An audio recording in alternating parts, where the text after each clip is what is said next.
नमस्ते बच्चों, मैं doctor D P. Goswami, SPC government college Ajmer, अपने पूर्व के व्याख्यान को आगे बढ़ाते हुए प्राचीन भारतीय इतिहास के जानने के स्रोतों के बारे में आपको जानकारी देने जा रहा हूँ। जैसे कि मैंने पूर्व के अपने लेक्चर में बताया कि प्राचीन भारतीय इतिहास को जानने के लिए कई महत्वपूर्ण स्रोत हमारे पास हैं जो पूर्णतः सत्यता पर आधारित हैं और इन्हीं के आधार पर प्राचीन भारत का इतिहास लिखा गया है।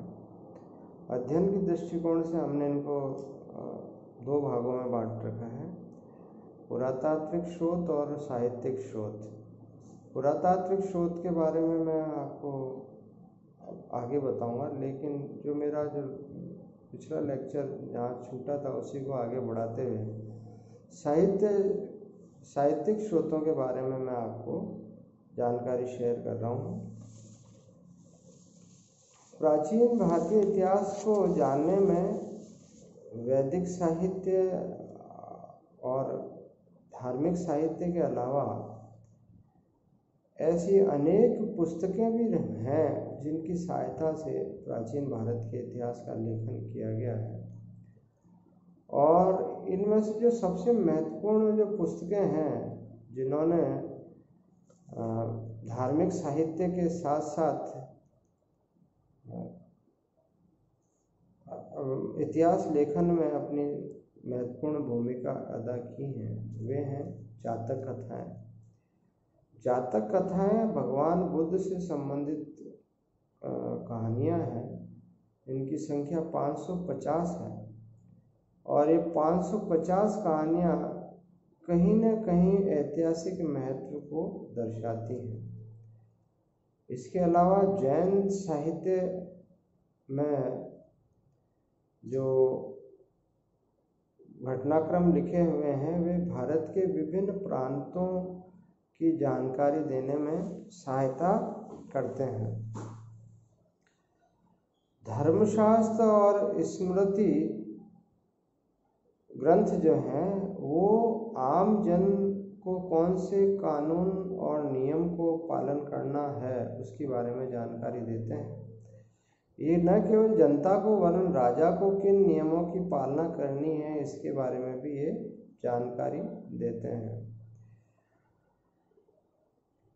धर्मशास्त्र यदि देखा जाए तो वर्तमान संविधान की भांति था, जो कि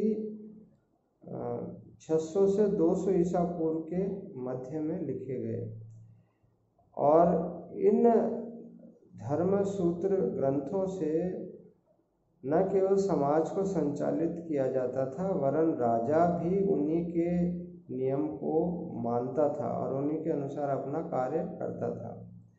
इसके अलावा प्राचीन भारत को जानने के लिए जो महत्वपूर्ण पुस्तक है वो चाणक्य द्वारा रचित अर्थशास्त्र है, जो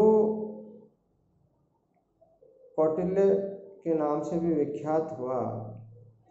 इसने ये पुस्तक मौर्य शासनकाल के दौरान लिखी। इस पुस्तक के कुल 15 अध्याय हैं और ये 15 के 15 अध्याय इतिहास के दृष्टिकोण से अत्यंत महत्वपूर्ण हैं, क्योंकि ये कहीं न कहीं राजनीतिक राजा को किन नियम कानून की अनुपालना करनी है और करवानी है उसका स्पष्ट इसमें उल्लेख है। इसके अलावा समाज और आर्थिक स्थिति के बारे में भी इसमें विस्तार से जानकारी मिलती है। यानी कि मौर्य शासनकाल के को जानने में कौटिल्य के अर्थशास्त्र का बहुत महत्वपूर्ण योगदान है। इसके अलावा विशाखादत्त द्वारा रचित मुद्रा राक्षस यह भी महत्वपूर्ण पुस्तक है। इसमें तत्कालीन समाज और संस्कृति के बारे में बहुत अच्छी जानकारी मिलती है। इसी प्रकार से प्रसिद्ध साहित्यकार कालिदास द्वारा रचित मालविकाग्नि मित्रम, यह पुष्यमित्र शुंग के कार्यकाल की संपूर्ण जानकारी देती है। अर्थात इन पुस्तकों से काफ़ी सहायता मिलती है इतिहास को जानने में। इसी प्रकार से भाष और शूद्रक द्वारा रचित जो नाटक और कविताएं हैं वे ऐतिहासिक तथ्यों पर आधारित हैं और ये इतिहास की जानकारी देते हैं। इसी तरह से बाणभट्ट द्वारा रचित हर्ष चरित्र कई ऐतिहासिक सच्चाइयों पर प्रकाश डालती है। गोडवाहा द्वारा रचित वाक्पति जो है वो कन्नौज के शासक यशोवर्मन द्वारा किए गए शोषण का खुलकर उल्लेख करती है। इसी प्रकार से विक्रमा देवा चरित्र जो बिल्लन द्वारा रचित किया गया, यह चालुक्य शासक विक्रमादित्य के शासनकाल की विजयों का उल्लेख करती है। कहने का तात्पर्य है कि हर पुस्तक अपना महत्वपूर्ण योगदान दे रही है। इसके अलावा कई जीवन कथाएं लिखी गई जिससे इतिहास को जानने में बहुत ही बड़ा योगदान मिलता है। उनको यूँ कह सकते हैं कि ये प्राचीन भारत को जानने में इन्होंने बहुत महत्वपूर्ण भूमिका अदा की है। उदाहरण के लिए कुमारपाल चरित्र जय सिंह द्वारा रचित, महाकाव्य हेमचंद्र द्वारा रचित है, हमीर महाकाव्य नयनचंद्र द्वारा रचित है, नवा सहस्त्र चरित्र पद्मगुप्त द्वारा रचित है, भोज प्रबंध बाई ये लिखा है बिलाल द्वारा। इसी तरह पृथ्वीराज चरित्र जिसे हम पृथ्वीराज रासो भी कहते हैं, ये चंद्रप्रदाय द्वारा रचित है। ये सारे के सारे जो आत्मजीवन कथाएं हैं ये न केवल राजा के शासनकाल का उल्लेख करती हैं बल्कि वहाँ की सामाजिक, सांस्कृतिक और आर्थिक दशा का भी उल्लेख करती है, जिससे इतिहास लेखन को बहुत बड़ा मतलब एक आधार मिलता है। आधुनिक इतिहासकारों ने कल्लण द्वारा रचित राजतरंगिणी को आधुनिक इतिहास की भांति माना है, क्योंकि इसमें वर्तमान इतिहास की भांति तिथिवार क्रमबद्ध रूप से इतिहास लेखन किया गया है, जो आज के इतिहास का आधार है। जैसा कि मैंने अपने पूर्व के व्याख्यान में बताया, इतिहास लेखन उस काल में जो मतलब भारतीयों ने लिखा उसमें तिथि का पर इतना बल नहीं था जितना घटनाक्रम और उसके सांस्कृतिक और आध्यात्मिक महत्व पर था।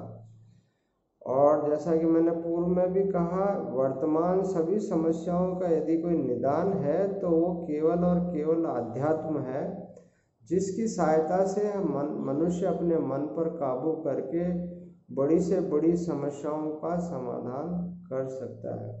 तो राजतरंगिणी जो कल्लण द्वारा लिखी गई, ये वस्तुतः देखा जाए तो आधुनिक इतिहास की श्रेणी में आता है। इसके अलावा दक्षिण भारत के इतिहास को जानने के लिए जो संगम साहित्य लिखा गया, ये अपने आप में बहुत बड़ा साहित्य था। 30,000 लाइन की जो लिखी 30,000 पंक्तियों में ये साहित्य लिखा गया है।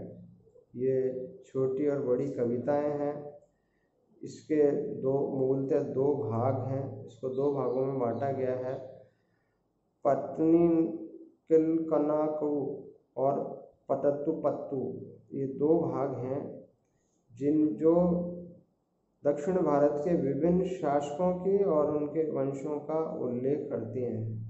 संगम साहित्य 4वीं शताब्दी तक के इतिहास की जानकारी देता है। यानी कि दक्षिण भारत के इतिहास को यदि जानना है तो संगम साहित्य का बहुत बड़ा योगदान है।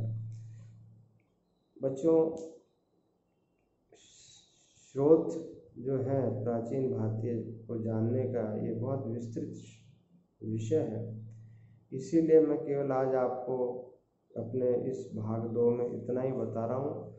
कल मैं अपने भाग 3 में इस स्रोत के संपूर्ण जानकारी देकर इस चैप्टर को अपन बंद करके फिर नया चैप्टर लेंगे। धन्यवाद।